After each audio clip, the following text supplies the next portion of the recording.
మీ కొరకు ఎదుటి నుంచిన ఫలాలైనా ముట్టుకోకుండా మీలో మీరే ఆలోచించుకొని మురిసిపోతున్నారేమిటి? ఏం లేదు నీలవేణి. నా దగ్గర కూడా దాపరికమేనా? చెప్పండి. వేరేదానా దాపరికమేముంది? మన ఉమాసుందరికి యుక్త వయస్సు వచ్చింది. ఈ సంవత్సరమే వివాహం చేద్దామని ఆలోచిస్తుంది. దానికంత ఆలోచన ఎందుకు? మీరు తలుచుకుంటే తప్పకుండా అవుతుంది. ఎంత తేలిగ్గా చెప్పావు. ఆమె వయోగుణ రూపరేఖా విలాసాదులకు అనురూపుడైన చక్రవర్తి వంటి భర్త లభించడం అంటే సామాన్యమా? చక్రవర్తులు వద్దు, సార్వభౌములు వద్దు. మన బంధువర్గంలోనే ఎవరికైనా ఇచ్చుకుంటే పచ్చగా మన్నట్టింటే ఉంటుంది. ఉమా, అన్నయ్య, అయితే నువ్వు దేవిని ఏమని ప్రార్థించావు చెప్పు. మా వదినకు ఒక చక్కని మగబిడ్డను ప్రసాదించమని.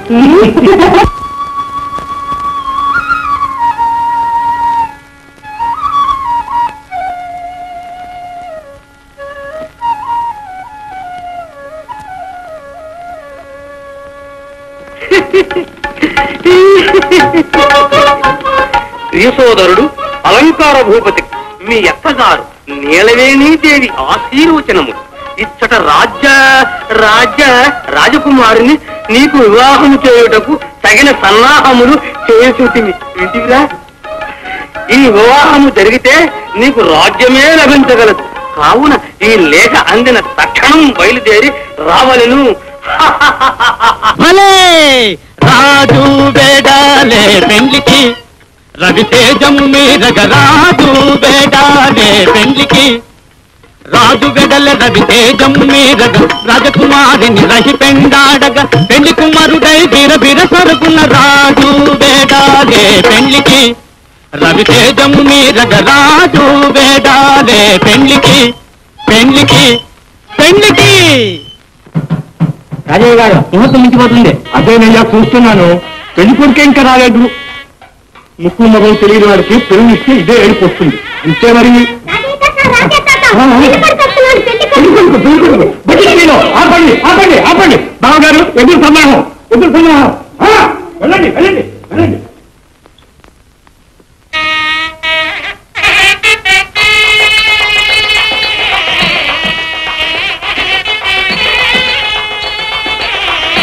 ఏమయ్యా ఇంత ఆలోచన చేశారు?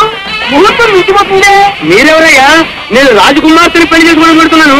అవునయ్యా, మేము రాజీయ కుమార్తెలకు పెళ్లి వారమే. అలాగా, నడవండి, వాయించండి.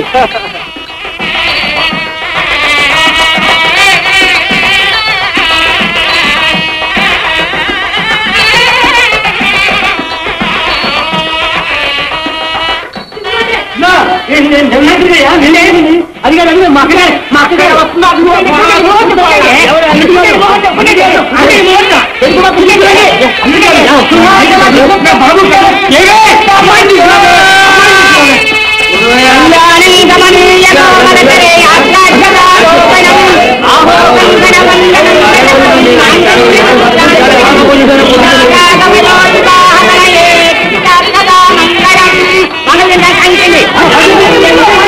మా అక్క చూస్తే గాని నేను కట్టను.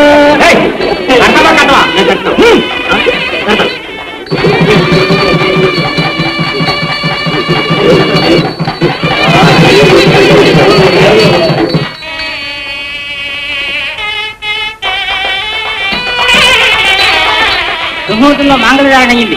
కాకపోతే గాజులు రాజీ కూతురు పెళ్లి ఆగిపోతుందయ్యా. గాజు రాజు కూతురా? రాజకుమార్తె కాదు. నేను ఒప్పుకోని పెళ్లికి. అల్లుడా అల్లుడా పని కాదు. అల్లుడా ఏమైనా సరే. అల్లుడా అల్లుడా నేను ఒప్పుకోని పెళ్లి. అల్లుడా, మీ వాళ్ళు రాలేదని కోపమా? వస్తూనే ఉంటారు. అయ్యో నేను రాజకుమార్తెని పెళ్లి ఉంటారు. నా గాజులు ముట్టిస్తా. అయ్యో, నా బొమ్మలు ఇస్తా. రాజయ్య గారు, పెళ్లి అయిందాక ఎక్కడికి వెళ్ళారయ్యా? పెళ్లి కొడుకు అడుగుతున్నాడు. పెళ్లి కొడుకు ఇక్కడుంటే పెళ్లి అయిపోవడం ఏమిటి? ఇక్కడ వీడెవడు? ఎవడో మోసగాడు. మన అవమానించడానికి కిట్టన వాళ్ళు చేసిన పనిది. నేను చెబుతుంటే వినిపించుకోకుండా వాడు చేశారు వీడు చేశారు అంటారేమిటి? బాగా ఉంది. చెప్పు, నిజం చెప్పు. ఎవరు చేశారు ఈ మోసం? చెప్పు.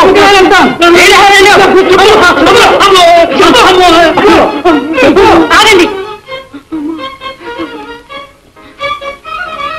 ఆయన ఎవరైనా సరే నా భర్త. ఆయన మీద చేసే అధికారం మీకు ఎవరికి లేదు. వెళ్ళండి. ఇదంతా నువ్వు చేసిన మోసమేనన్నమాట. రాజయ్య అయ్యా, నువ్వు నీ కూతురు కలిసి మమ్మల్ని అమ్మవారు చేస్తారు కదా. ఇంకా గాజులు మూటెత్తుకుని మా ఊర్రా వాళ్ళు ఎరగొడతాం. అంతవరకు వస్తే చూస్తానులే పోవాయా. చిప్పులాగా నిలబడతారు. అలే దురుచి దురుచి దురుచి దురుచి దురుచి దురుచి దురుచి.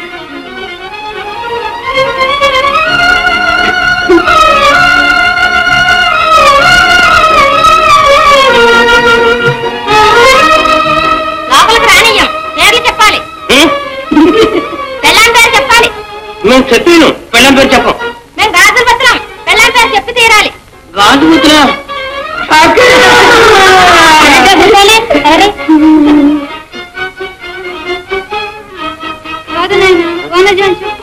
వనజ. నువ్వు చెప్పమ్మా. బాబా నేను వచ్చా.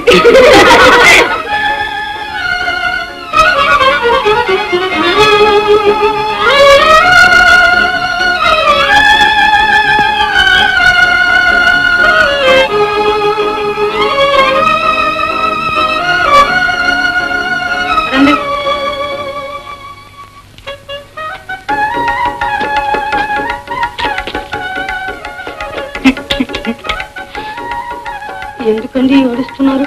ఏడోకేం చేయను. రాజ్యం పోయింది, రాజకుమార్తె పోయింది. ఏమిటండి ఆ మాటలు? రాజ్యం ఏమిటి, రాజకుమార్తె ఏమిటి? ఎవరైనా వింటే నవ్వుతారు. నేనెవరిని అనుకున్నావు? శ్రీ శ్రీ శ్రీ అలంకార భూపతుల వారు నా పేరు. మా అక్క నీలవేణి మహారాణి. కవల శత్రుడు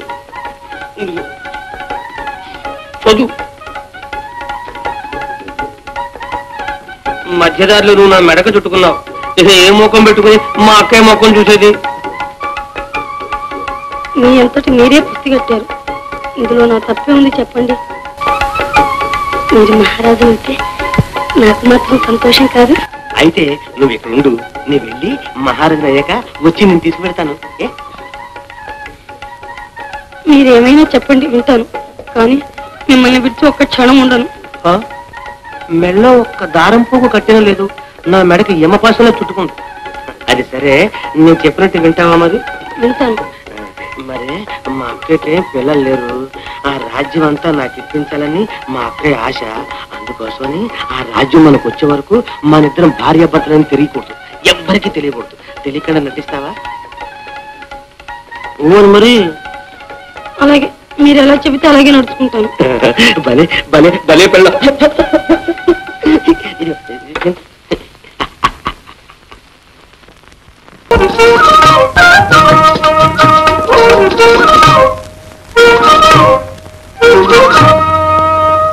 అక్క అక్క. ఎవరండి మీరు? శ్రీ శ్రీ అలంకార భూపతుల వారు. తమ్ముడు, అలంకారం వచ్చావా? నీకోసమే ఎదురు చూస్తున్నాను. ఇంటి దగ్గర విశేషాలు ఏమిటి ఆయన? నీకు తెలియ విశేషాలు ఏమున్నాక? ఇంటి పేరు కస్తూరి వారు.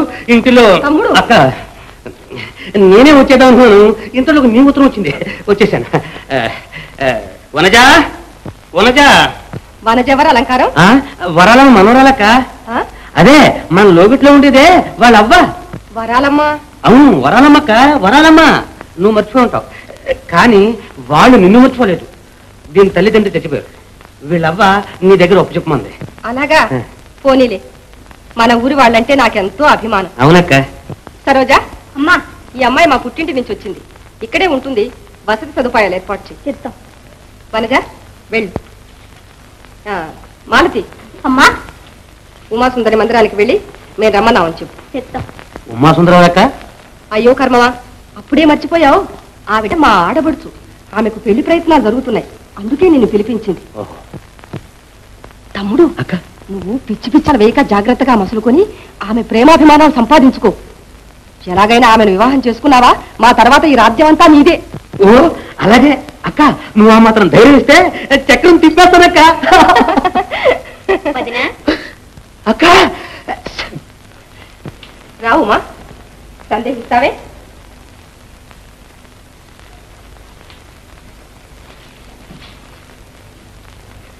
కూర్చో.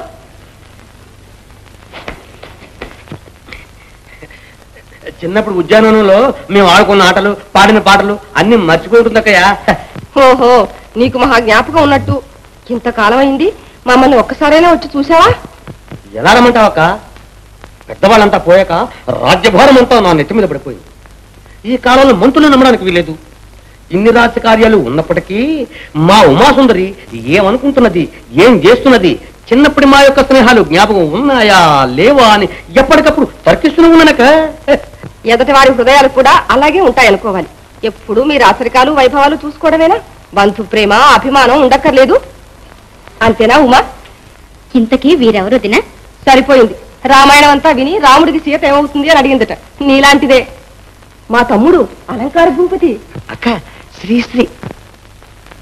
నమస్కారం. నమస్కారం. ఓహో అలంకారమా, ఎప్పుడొచ్చా? నమస్కారం మావారు, ఇప్పుడే వచ్చారు. ఇక మీ బావమరుదులిద్దరూ సావకాశంగా మాట్లాడుకోండి. రామ్మా రా.